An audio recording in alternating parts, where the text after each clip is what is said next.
Hello, my name is Scott Bradley, and this is the Gersnet Podcast. And as always, this podcast is brought to you by Forrest Precision Engineering. And I hope you all had a fantastic Christmas. And I'm over the moon to be joined by Colin Armstrong. Colin, how are we?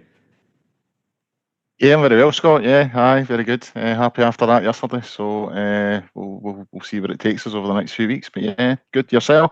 I'm very well, mate. I'm very well. You have a good Christmas? Quiet, as it always is when you get to this kind of age. So yeah, in fact, so quiet it was just me in the morning. So my son's now living in Australia. He's over there for a year. So he's not here. My daughter was working and my wife was working. So on Christmas morning it was just me and the dog. So a very sort of a different experience from previous years. But yeah, it was good. Oh, that's good, mate. I came back from Tenerife over a week ago, mate. So I was away in the sun for 7 days. It was brilliant. Then come back to reality in Scotland, and it's my hands away now, mate. It went away after a few days. But we've got a jam-packed show for you today. And as we just said, the Rangers won yesterday. They beat Motherwell 1-0 at Ibrox, back to winning ways. Colin, it was quite an interesting game, to be honest. We were just talking off air. I didn't think it was a great Rangers display by any means. But Rangers did create chances. But what did you make of the performance overall? Overall, we deserved it. I think overall it was actually not a bad performance. I think we're seeing consistently the issues in the team. And I think, we kind of discussed that off air. That final third is causing a problem. I think Motherwell, got to give them it. They're a good team at the moment. You know what I mean? I thought they played well first half hour, first 20 minutes, half hour. I thought they were the better team. Obviously, they've had a few chances, and Butland's, he's had to make a few good saves. But, when I was looking at the stats yesterday, I think we had 13 shots on target. Towards the end, we had so many chances to kill the game off. I think it's a good 3 points, and I think overall it's a decent performance. And we'll see where it takes us. I always felt December was going to be a sticky month. I think Roll, since he came in, has done a good job. It's sometimes a hard watch. It's no entertaining, and understand sometimes the fans' frustrations. But I think quietly he's winning games and doing a job for us. You know what I mean? I thought we were a wee bit unlucky last week at Tynecastle. I think what's killed us is the reaction to going a goal down. Again, I thought we were the better team the first half hour. We go a goal down, and we just go to pieces. If that doesn't happen, we might get a result from that game last week. But overall, I think he's doing a job. And obviously, I felt December was a month we just had to try and get through with as little damage as possible, just to stay in touch with Celtic and Hearts, and then try and get bodies in January and see where that takes us. But I think the main issue is that final third, and I think that showed yesterday. With so many chances and to only get one goal, I think that's the area we need to strengthen. No, definitely, I completely agree. But defensively, Rangers have been pretty solid as of late under Danny Rowett. 6 clean sheets out of the last 9 for Rangers. But as you said, the final third, Rangers are just utterly hopeless. And we were saying off air as well, like Rangers have not replaced Tierney, Igaman and Dessers. That's 60 plus goals out the team. And I just want to ask you this as well, Colin Chermiti.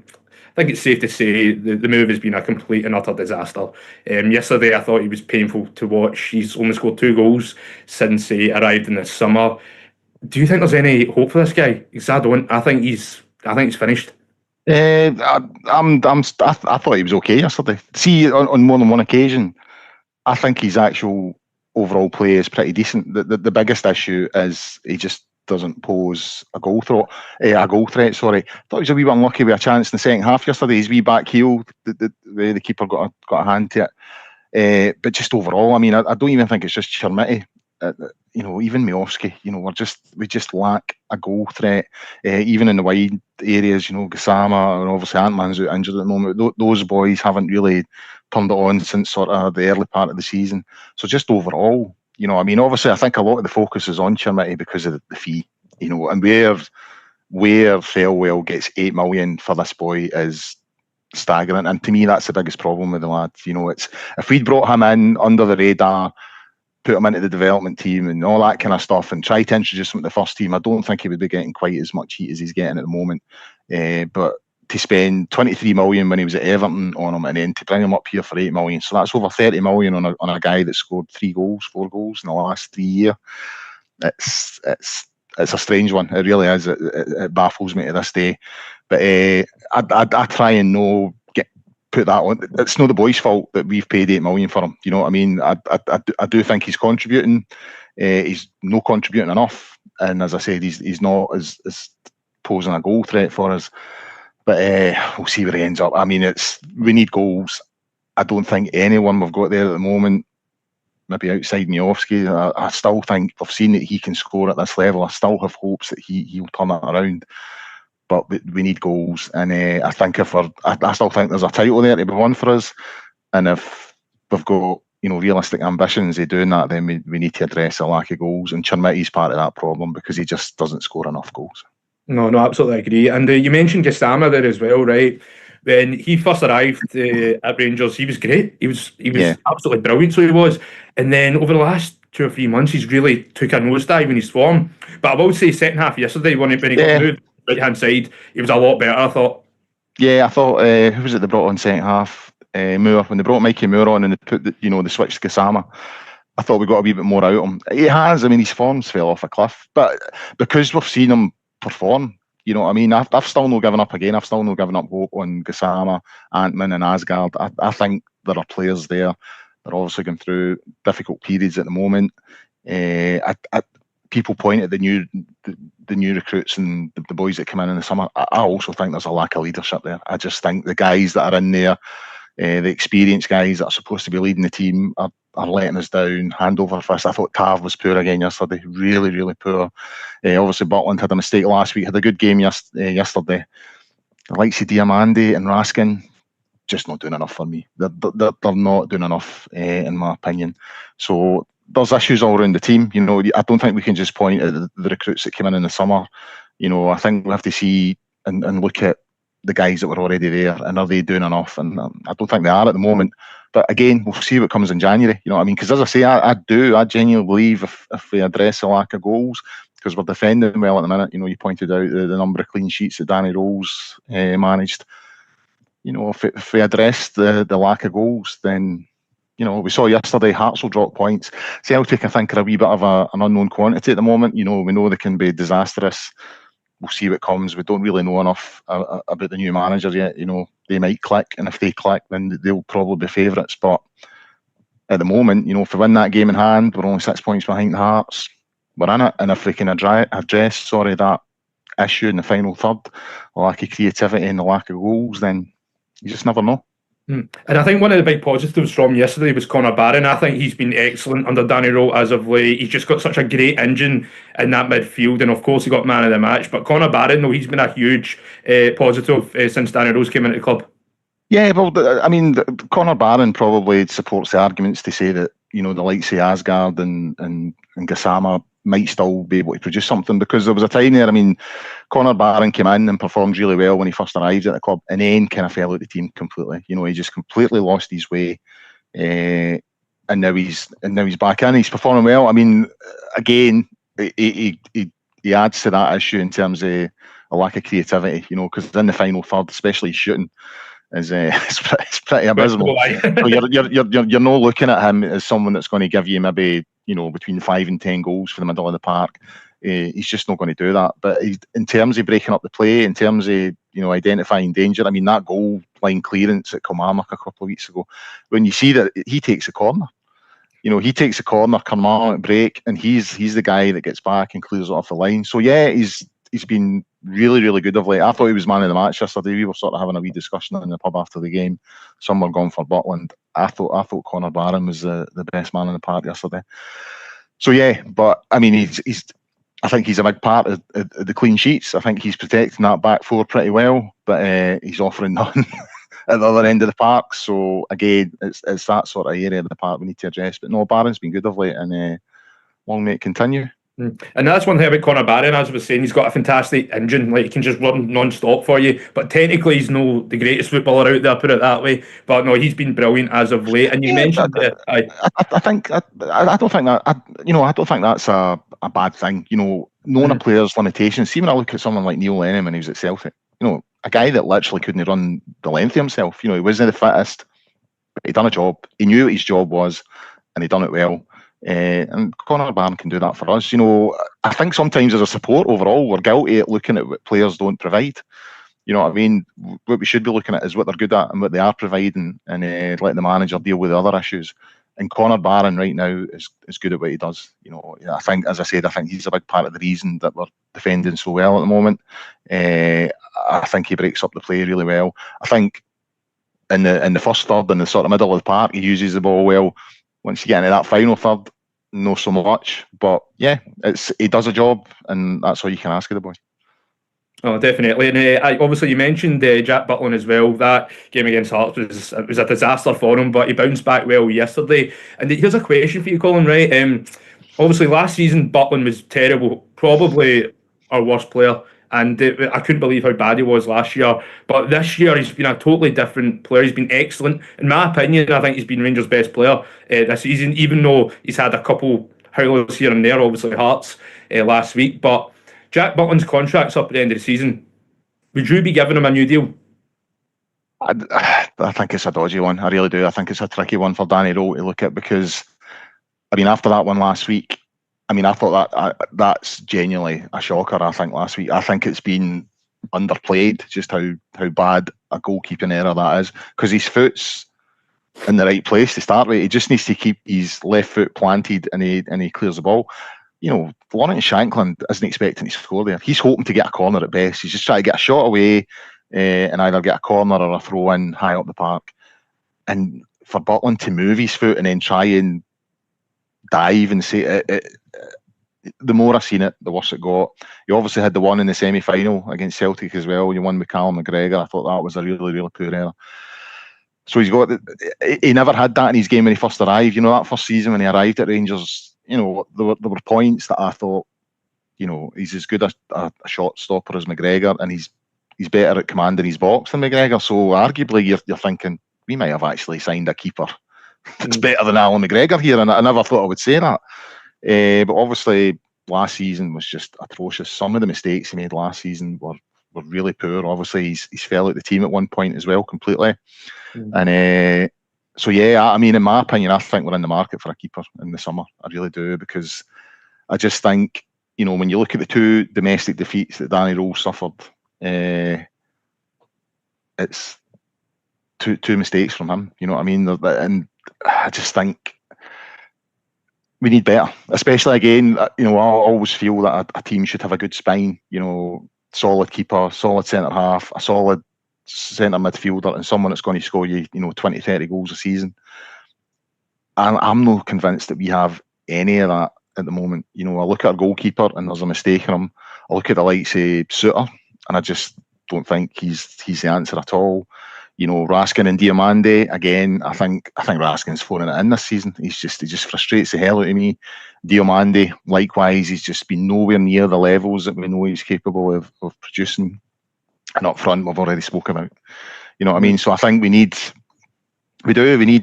real solid experienced pros and right up the spine of that team. And I don't think we have it. And I do think that Butland's part of the issue now. And it's one for the club to decide. But if it was my decision, I think the club should be looking at other options and seeing what's out there. There might not be anything available. You might not be able to get someone in the price range that we want to pay that's as good as Jack Butland. But at this present moment in time, I think Rangers and Celtic have two very dodgy goalkeepers who have got moments in them that are going to give you goals. So yeah, having grown up, I mean, most of my life, from Chris Woods onwards, Rangers have been, excellent at discovering goalkeepers and signing really, really solid goalkeepers. I'm not convinced Jack Butland's in that category. I've got to be honest with you. Yesterday, I mean, one of the saves in the second half was outstanding, and that's great. That he's got that in his makeup, but he's also got these howlers, and every goalkeeper's got a howler. But I think his happen too often. You know what I mean? So I think the club should be looking elsewhere. No, I do think you make a good point in terms of, see, when it comes to big moments, Jack Butland, it's failed. When you even look at the Scottish Cup final from last year as well, that howler towards the end of the game where Celtic obviously went on to win it, and the Hearts game last week as well. It's the big moments where he doesn't, the big games, that's where he doesn't really turn up. But when it comes to games against the great Motherwell, etc., that's where he thrives. So that is a big concern for me going forward, Colin. Obviously, I think, again, as supporters, sometimes we're guilty of not recognising that football players are human beings. They've got frailties, they've got issues, they've got personal stuff going on in their lives. So obviously there was something going on last season when his child was born. There was stuff going on, so you don't know where he is mentally. You know what I mean? You don't know what's going on in his life that's maybe affecting his performances. If Jack Butland had been producing the type of form he displayed in that first season, I don't think there's a question. You know what I mean? You keep him. In fact, I think if I think back, we were all worried within the first few months that we were going to lose him, that someone was going to come in and spend good money on him and take him away.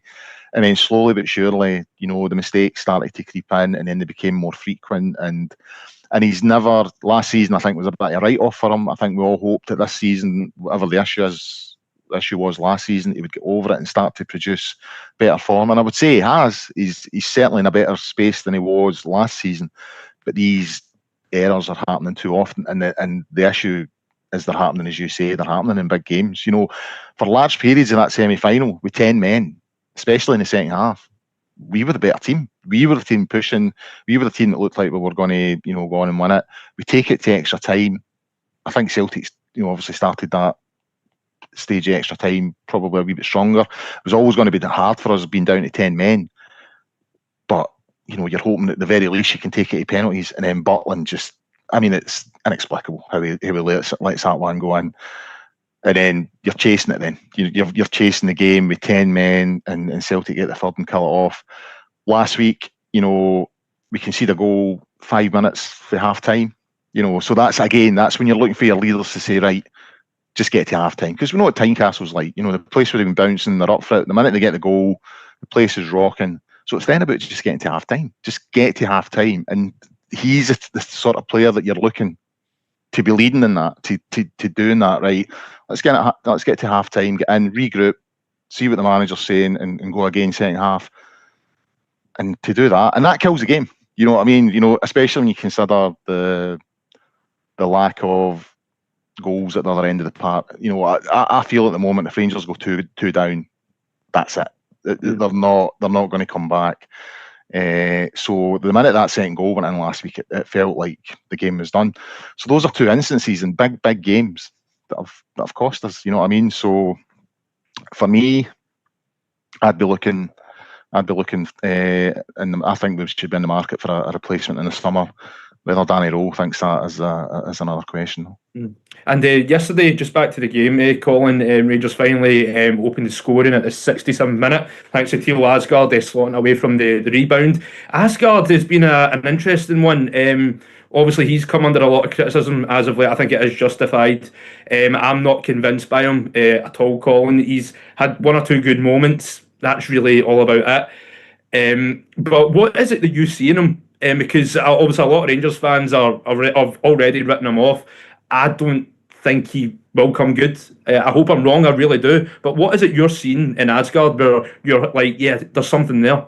Yeah, I thought we saw a couple of moments yesterday. He can get the ball, he can run at people, he can beat players. He was unlucky in the first half, a good effort. Really good feet. Getting past a couple of boys and getting a shot away. The problem again, he's just not been shown it consistently enough. Now, wee snippets here and there are fine, but a club like Rangers, you need to produce in week in, week out. You know what I mean? And I don't think we can say that about Asgard. He has been a disappointment. But again, it's I've heard so many stories over the years of players coming to Rangers and just the size of the place and the weight of expectation, and players struggling with that initially. You know what I mean? It takes some longer than others to adapt to and some never adapt, and he might be one of those. He might never adapt to the the expectations and the pressure that comes with playing for Rangers. I'm still hopeful that there might be something. I've heard people say he's got the heart of a mouse and all the rest of it. I was reading his interview today. There was a good interview today, and I think it was in the Rangers Review, and he's saying all the right things for me. He's talking about learning for this experience. He's admitting he's found it tough. You know what I mean? I felt he was open and honest, and I prefer that for players. Players putting their hands up and saying, "I'm finding it hard, I'm struggling, but I'm determined to make it work," and all the rest of it. And so again, you've just got to see how he reacts. You know, moments like yesterday. I mean, he was unlucky with that effort in the first half. He obviously got his goal. He had one after the goal as well. You know, he had a shot and goal. I think the Motherwell keeper, had a good save. You know, he could have had a couple of goals yesterday. And it's moments like that that bring confidence to players. And then you might get a chance to see what he could bring. So, I mean, I think Rowe might stick with him. We'll just have to wait and see. But I think there might be a player there, but he needs to adapt to how big this club is. He needs to adapt to the expectations and the demand and the Saturday, Wednesday. He needs to adapt to the fact that we're the most despised football club in Scotland. You know what I mean? And with that comes different expectations, and I think one or two of them are struggling to adapt to that. I don't think they've quite got, you know, what this club's all about. We just need to wait and see whether they can, you know, adapt to it and start to play. But I'm hopeful for Asgard, but he needs to start producing pretty soon. No, I completely agree. And obviously January's approaching very soon, Colin. And there will be players that will be leaving. There'll be players that will be coming in. What players do you expect to leave Rangers in January? I think one who definitely is going to be off is Joe Rothwell. Yeah. I'm really, really disappointed with how it's worked out, because when we signed Joe Rothwell, I was over the moon. I was like, this guy is the real deal. I spoke to a lot of Leeds fans. They said, Scott, he's brilliant. And all the stuff I watched with Joe Rothwell, I was like, we want to watch here. And yeah, it's just not worked out. I don't think Danny Rowe rates him. He's barely gave him a sniff. But what players do you think will be off in January? Well, I mean, outside of Rothwell, I don't know. I mean, and he has been poor. I mean, I was really, really hopeful that we'd, you know, unearthed one there. You know what I mean? We'd got ourselves a good player. He's one that I think his body language and his attitude has been really, really poor at times. You know what I mean? And you know, obviously, some people have commented on his general physique and that he doesn't look fit. I don't know if he's fell into that category of boys that come up from England that think this will be a walk in the park kind of thing. You know what I mean? I'll stroll it up here only to find, you know, it's in a different way. It's a very difficult league to operate in, especially if you're playing for Rangers. So yeah, really, really poor. I mean, I was reading today, I would be disappointed if this was the case, that, you know, there's talk of Cameron going out on loan, and I just feel for that guy. I really do. I mean, I'm not one who watches sports scene an awful lot, but towards the end of last season, when we knew that Cameron was coming, you know, I was sitting there watching it every week just to watch the Dundee games to get a wee idea. And I thought he looked a great signing. I thought we've got an absolute cracker here. And in some of the games he's played for us, he's looked good. You know what I mean? I just don't understand how he's not got more game time. I mean, if Fro thinks he needs to go on loan to get game time, then, you know, that's what needs to happen. But I would be disappointed to see that, because I think that, again, I think there's a player there. I mean, in terms of the areas that I think we need to strengthen, I think we need another centre half. I mean, we're fairly solid at the moment, but I think strengthening in that area would be good. I mean, there's obviously talk of a number 6 coming in. I think we need a striker. I mean, we definitely need someone up there that's going to give us goals.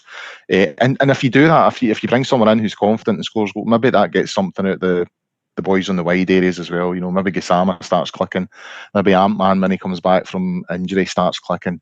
You know, because they've got something. Because it must be frustrating for the guys if they're putting the ball into the box and, like, nothing's happening. Do you know what I mean? The guy in the middle's not doing the business. So yeah, I mean, again, a spine. I just think we need a spine in that team, and see where it takes us. And see, just going back to Chermiti, obviously, I don't expect us to sell Chermiti in January, because no one's going to want to touch him, if we're being totally honest about it. But do you think a loan move for him could be beneficial? Well, because we've spent this amount of money on him, right? We've spent this money on him. So what if we loan him out, see how he does, then assess the situation come the summer? Do you think that could be a possibility, that we loan him out in January? Maybe, but it depends if you're bringing someone in. You know what I mean? It literally depends on who's coming in. I mean, a lot of the talk that I've been, you know, the stuff that I've been reading, that Rangers are in the market for a striker in January. You know, they're looking at a number 6, and I mean, obviously left back's a bit in an area where we don't have a huge amount of cover either. So I mean, I was surprised to read that. You know, I think it was Chris Jack or someone from the Rangers Review saying that they weren't in the market for a striker in this January window. So again, we'll just have to wait and see. I think that's the area we need to, more than most, we need to sort of target and fix.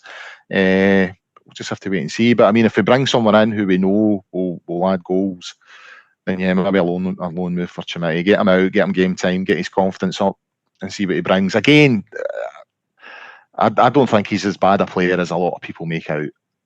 I think the issue, as is always the case in these sort of scenarios, is the fee.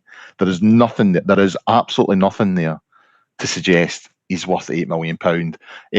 One of the guys I go to the game with, he made an excellent point on this. He says, if Rangers pay £8 million for a player, has to be the best player in the team, and arguably the best player in Scotland. You know what I mean? If you're paying that level of money, you have to be getting someone who's ready to go into that team and ready to perform at a high level and be taking us towards league titles and trophies and all that kind of stuff. He's not at that level yet. That's not to say the boy won't reach that level, but at this moment in time, he is nowhere near that level. And how Thelwell thought it was worth £8 million again, it maybe points to him just totally misunderstanding what this football club's all about. You know what I mean? It's £8 million on him is an atrocious fee, and now it's Thelwell's gone, he's away, he's absorbed of his responsibilities, and that weight is left on Chermiti to carry. That £8 million sort of weight is on his shoulders, and I mean it's hard to see how he'll ever live up to that. But I'm a wee bit more forgiving because I just look at him and think he's just a young player. He's got nothing to do with the fee. Let's see what he can give us. But yeah, it's that fee's going to kill him. If anything's going to kill his Rangers career, it's that fee, because no one can see that he's worth that. No, I completely agree. And obviously, you mentioned Lyle Cameron earlier on there. Lyle Cameron, I feel sorry for him because he's been dealt a really bad hand, because it was Clement that signed him, and then since he's arrived at Rangers have had two different managers. But it was very interesting yesterday, the big DJ at half-time, Colin giving that talk. I don't know if we'll be asked to do a half-time draw again after that, but he made a really interesting point where he was talking about how he was saying that obviously when he played for Rangers, he played with 10 other obviously Scottish players. But one thing I will say as well, I feel as though Rangers are lacking that Scottish identity. Yeah. Same Celtic as well. And it's a shame because when you look at the Scottish national team, there's barely any Old Firm players in it. It's just a handful. But if it was like 20 plus years ago, it was the Scottish national team was packed with Old Firm players. But I will say as well, Barry Ferguson, right, I didn't want him as manager, but he made a great point where he said if he got the job, he would have wanted to sign Scottish players, and that's what Rangers do need to go back to, in my opinion, as soon as possible. Try and get that Scottish identity, get that core back in the team. Yeah, I think you need at least 3 or 4 of those. You know what I mean? It's Lawrence Shankland, that's a shooty in for me. I mean, I think we should have went for him. I was arguing for us to sign him at Clement's first window a couple of years back. I think we were talking about 2.5, £3 million for him at the time. I don't think it was lack of goals that sort of unravelled Clement's title bid that year. It was the defence. The defence just started shipping goals. But if you've got someone in that team that's a proven goal scorer at this level, and as a Rangers man, that's another thing. You know what I mean? Someone who knows the club and wants to play for the club. I mean, that it's worth its weight in gold. You know what I mean? And to not bring him in, that's the sort of player I think that Walter Smith would have signed like that. You know what I mean? I think Lewis Ferguson would have been a player that Walter Smith would have signed like that. Kenny McLean, all that. These are the boys I think that someone like Walter Smith would have taken in a heartbeat, because he knows that they know the club, they want to play for the club, and they'll give you that wee bit extra, and they'll let the boys that are coming in that maybe don't know quite as much about Rangers as what it's about and what the expectations are and how they should be training every day and what it means to represent this club. If you don't have that in the dressing room, then if Rangers go to Celtic Park next week and lose, I mean, how many people in that dressing room are going to be truly hurting? I mean, like really hurting. I mean, they'll be pissed off. They'll not like it because they've lost a game of football. But how many are going to be living with it for like 3 or 4 days after, like really, really hurting? I don't think many. You know what I mean? I'm not even convinced you could put Tav in that bracket. I saw an interesting story on another podcast there. It was Arthur Newman talking about when Celtic beat us 5-1 in his first season, and he said Dick Advocaat never got a word in the dressing room after the game because Ian Ferguson just ripped through every single one of them. You know what I mean? Dutch internationalists, and he's tearing into them going, what was that today? Van Bronckhorst, that was shite. Newman, that was shite. You just don't understand what this club means to people. You don't understand what this fixture means. You know, giving them a hard lesson in the reality of what it is to play for Rangers. If we lose that game next week at Celtic Park, is there anybody there going round the players, letting them know, you know, how hard it is to stomach as a Rangers supporter to lose that fixture? I don't think so. So I agree. I mean, the lack of Scottish players and the lack of, you know, Rangers men that, you know, that know the club and want to play for the club and want the club to do well. It hurts us. There's no doubt about that. It damages us. I will say as well, though, I think Tav is one player who would be really hurting because obviously I think you know my thoughts on James Tavernier. I'm a big fan of him, and I do think he has been dealt a really bad hand over the last 11 years with the teams that he's played in because he doesn't sign the dross, and I feel as though if he was in a Barry Ferguson team, he would have thrived and he would have won so much more. But I do agree, the majority of these players don't really get it. The ones I could probably say would be really hurting would be Tav. I could put Butlin in there as well. If I put Raskin in there, I'm actually not too sure. But just off the top of my head, that's the only ones I think would be really hurting would be Tav and Butlin. Connor Barron as well. He'll be another. So only three off the top of my head where I think they'll be seething if Rangers were to lose to Celtic. But there's a lot of those players, right? Don't get me wrong. I think a lot of these players are decent individual players, but it goes back to what you said earlier on. When you come up to Glasgow and you play for one Old Firm, you either sink or swim, and a lot of these players are sinking at this moment in time. Because you see a lot of players like over the years, Joey Barton, Shane Duffy, just off the top of my head, good players down south. They come up here, doesn't work out at all because for whatever reason they can't handle the Goldfish Bowl of playing for the Old Firm. Yeah, I think Joey Barton was another one though that fell into that category of thinking he would come up here and just walk it. You know, Joey Barton's attitude when he arrived at Rangers was, I mean, he turned up late for pre-season because he was doing commentary in the World Cup or the Euros or whatever it was at that particular time. That showed you his state of mind and how he was looking at this league. He thought he was going to cakewalk it. But you're right. Again, it goes back to what we were saying earlier on. There are plenty of players throughout history that have came to Rangers and Celtic that you would have thought would have been a perfect fit, and it's just for whatever reason it's not happened.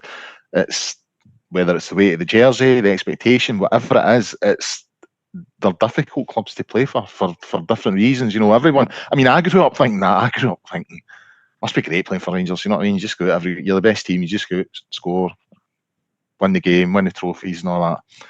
But it's what you're facing. You know, you're facing teams that are absolutely determined to beat you because it's, you know, it's the old adage that it's their cup final kind of thing. And there's also the fact that, you know, we're not a very popular club either. So there's plenty of people out there that want to stick it to us. So as a Rangers player, that's what you have to be able to deal with. You have to be able to handle that week in, week out, even at grounds that you think you should just turn up and, you know, you've got the better team. If you don't match their effort and application and determination, then you'll come unstuck. So it takes a certain type of character to play for Rangers, I think. You know what I mean? And I'm not saying some of the players there don't have that. You know, they have to find whether they're capable of doing that. You know what I mean? And I think some of them are going through that process at the moment. But yeah, you need that, and we need players like that in the dressing room. Players that just don't give a fuck, basically. I mean, they don't care what comes at them. They can handle it, and they'll deal with it. And you know, they'll 9 times out of 10 when they go on a football park, they'll come off at the winner. And I just want to touch on Danny Rowe, Colin, and I don't want to use this cliche saying, but I'm going to say it anyway. But I think he does get it at Rangers. One thing that really impresses me about him is the fact that he's able to adapt to whatever situation that gets thrown at him. And so far, I think he's doing a fine job because he's walked into a mess and he's getting results. They're not pretty at times, but we're winning and we're keeping clean sheets as well. But obviously he needs January and he needs to obviously get backed. But do you think Danny Rowe is going to be the right man to actually bring back the success to Rangers? I mean, I think the early signs are positive. You know what I mean? And I agree with you. I think he definitely has an understanding of what it means to operate at a big club. You know what I mean? He's been at Bayern, so obviously they're the biggest club in Germany. So he will have a total understanding of how a big club operates and having to deal with other people, you know, not liking that particular club. I mean, one thing about Danny Rowe that's throwing me at the moment, I mean, I've always been good at sort of having a stab at the team. Right, so every game, you know, on the WhatsApp, and you're never more than one, maybe two players out. Sometimes you get it bang on. I just cannot work out Right. where Danny Rowe gets. I mean, that team yesterday threw me. See, when I looked at that team, I was like, where does that came from? But it's not concerning me because he's getting results. You know what I mean? He seems to me that he's a coach that's not scared to sort of change the personnel, mix up the personnel, mix up the formations and the shape and all that kind of stuff in game as well. You know, some of these substitutes. I heard somebody last week, his subs bug me. I don't get it, and I'm thinking I don't get them either, but it's working. You know what I mean? And also, if I'm not getting it, what chance has the opposition coach got? If 9 out of 10 people you're talking to are like, don't see where he's getting these teams from, and the opposition coach will probably be in the same boat. I mean, the last two teams he selected, I thought were really, really defensive looking. You know, with three similar midfielders in Barron, Dio, and Raskin, real lack of creativity. And I do wonder if yesterday that all sounds strange. I think he's trying to manage minutes. You know, I don't think he wanted to give Mikey Moore another start. I think he wanted to give him less minutes in the game yesterday. So I think Danny Rowe was looking at Motherwell yesterday thinking, they're on a good run, 10 games unbeaten. Let's just stay in the game. You know what I mean? For the first half, first hour, stay in the game, control the game, and then in the latter stages of the second half, I'll bring on the more creative guys, and hopefully the game will have opened up at that point. That's the only thing I can look when I look at that team, because there's just a team that's already lacking goals. When you look at how he set up yesterday, I was just like, where are the goals coming from? Aye. So whatever it is he's doing, whether I'm right or wrong in my thinking there, whatever it is he's doing, he's getting results. You know, over the last 10 games, you know, when you look at the form table, we're the most consistent team. If he continues that form, we're in a title fight. There's no doubt about that. And if you consider that, the fact that we're even talking about this in December, you know, when you consider the start of the season and all the rest of it, I think that shows that the guy, you know, he's done really, really well with what he's got at his disposal. If he gets one or two in January, I think that obviously strengthens the squad and strengthens our chance of putting in a title fight.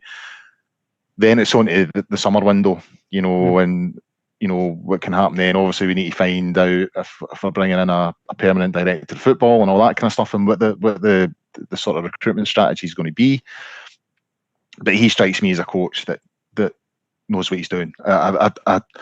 When you look at how we got him, you know, it was a bit shambolic. You know, Gerrard was coming back, and then it was Muscat, and then it was Gerrard again, or whatever it was, and then he came in like third choice. It kind of feels like we've stumbled on him a wee bit, but I am slowly but surely starting to think we've stumbled on a bit of a gem and someone that could bring us a wee bit of joy and a wee bit of success. And so yeah, we'll find out. I mean, I'm looking at Hearts and Celtic above us at the moment. There's all the talk about Hearts.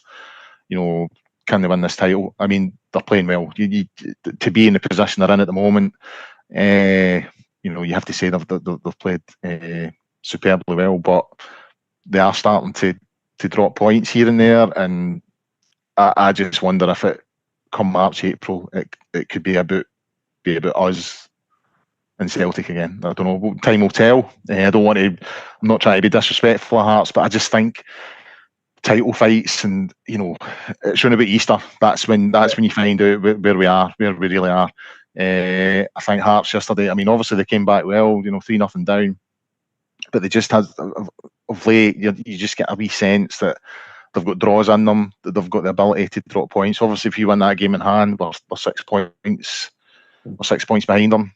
You know, last week the league was over. You know what I mean? So it's there's some difficult games coming up. Obviously, St Mirren and Tuesday night will be tricky, and then obviously the game next week. So we'll just have to wait and see how we get on in those. But yeah, I think Danny Rowe, I'm slowly but surely starting to think we might have uncovered a bit of a gem there. Oh no, definitely, Colin. And you mentioned obviously the title race. I remember back in October, right after we started Russell Martin, people were saying, when I said, "Oh, Rangers still have a chance to win this league," everyone was laughing at me. But look how the tide has turned now. But I will say this as well, though. The next two games, I think, are going to be massive, Colin. Right, and I'll ask you this: see if Rangers don't win the next two games, do you think the title race could be over at that point? I mean, I think we need to win on Tuesday. You know what I mean? And that sets us up for going over the road. Again, I think Celtic at the moment, it's hard to say that the title race is over or not over, because you're also looking at the form of other teams. What are they doing? You know what I mean? So, I mean, we had the chance to sort of blow the title race wide open last week if we beat Hearts. You know what I mean? Good first half hour, and then we fall away to nothing, and that opportunity goes. You know, if we lose next week to Celtic, and then they go on a run, then that's probably the moment that, you know, that it's became too much. You know, we would be 9 points behind them at that point. We get a draw next week, everything stays the same. So it's dependent on other teams. I'm still, you know, we're still waiting to see what this what Nancy's going to be like at Celtic. You know what I mean? Obviously, they've had a horrendous start, which was obviously fun. Really enjoyable, but you know, I'm old enough in the tooth to have seen plenty of managers come to clubs and have poor starts and then go on. And I mean, I've seen it at Rangers. You know what I mean? I've seen Rangers managers come in and have a horrific start, and then by the end of the season they're champions. So to me, he's a bit of an unknown quantity. Obviously, the quality of player at Celtic at the moment isn't what it's been in previous years. But again, if he's a good enough coach, he might get them clicking, and you know, they could go on a run. I think the form that we've displayed over the last 10, 12 games under Danny Rowe, if we continue that to May, we'll be there or thereabouts. It's whether we continue that, because with the same issue with Clement, you know, he came in sort of October, November time, went on this great run, and then it was about February, March time. The wheels came off, and that's it. So we couldn't continue that form, and you know, we don't end up as champions. So that's the question. You know, can he continue it? But if he continues the current sort of form and moving forward, we're in a title race. It's going to be a hard title race, because, you know, I don't think we're ever going to be the team that Danny Rowe wants, because he's only going to have the January window where he can bring in 2 or 3, probably 1 or 2 of them might even be loans. You know, there's talk what's his name? The boy that was Windass coming in on loan. So I always feel the January window is a bit of a patch-up window. It's no when you're sitting down and planning out your season. This is if the recruitment had went well in the summer and the season had went better, you know, you're just looking to add to the bits where you think you need to strengthen. In this window, we're looking for a wee bit more than I think we would normally be looking for in the January window. You know what I mean? So it's what he can bring in January and see what it takes. But I'm interested to see what he can do in the summer. You know what I mean? And get the players that he thinks, because he must already, you know, when you think of the clubs that he's operated at, he must have a network of contacts and people and players that he knows who he thinks can come here and do a job. So, yeah, but we'll just have to wait and see what he can do in January, because it's a funny window, January. I prefer the old days. You know what I mean? When you needed a left back, you just went out and signed a left back. You know what I mean? And that was it. That's the transfer window thing. I struggle with at times, but it is what it is. And I just find the January window's always a bit of a tricky one. So it's tedious. Yeah, and it's just, you know, but obviously not everyone's looking for a move. Players are settled, all that kind of stuff. So we'll just have to wait and see what he can bring in. But yeah, I think don't want to wish my life away, but I'm looking forward to see what he does in the summer. You know what I mean? Because I genuinely think he can continue the current form. I think we won't be a million miles away come May. And then it's all about what he can do in the summer window. Oh, definitely, Colin. And just to finish off, what's your prediction for the next 2 games? Oh, I mean, I think we'll win on Tuesday night against St Mirren. I mean, obviously they're buzzing now. You know, having won the cup against Celtic a couple of weeks back, but they've not quite, in terms of the league form, they've not quite been at the sort of same levels as they have in the previous seasons. But hopefully we'll get the 3 points next week. Again, I think it's a tricky one, because I genuinely thought we were the better team for large parts of that game in the semi-final, even though we were down to 10. Obviously, it's at Celtic Park. It's, I always feel in the Old Firm games, the home team starts favourite. So we're kind of up against it in that respect. But, one or two of these players are due as a performance. And based on what I've seen of Celtic since Wilfred Nonsi came in, there's mistakes there defensively. You know what I mean? They're all over the place defensively. Right? Up front, they're still a threat, but defensively, a mess. I mean, they're creating chances. It's probably quite an because we're defending pretty well at the moment. They're creating a lot of chances, and we're not. We're creating chances, but not scoring them, and they're a mess defensively. So it'll be interesting, but we have to win Tuesday night first, and then see where that takes us. But I don't think losing next week necessarily means the title race is over. It depends on what Hearts do and what Celtic do. And I think both of them at this present moment in time are showing that they're dropping points. So, I mean, you look at last week, the league title was over. That's it. Rangers are out. They've lost it to Hearts, 12 points behind or whatever it is. 1 week later, we're back in it. So, no, I don't think anything's been decided next week. Definitely, Colin. And thank you very much for coming on, mate. It's been an absolute pleasure. Thank you. And so on Friday, guys, John and Alan will be on the show to preview the Old Firm game. So thank you very much for watching. And until next time, have a fantastic new year, and I'll see you soon. Cheers.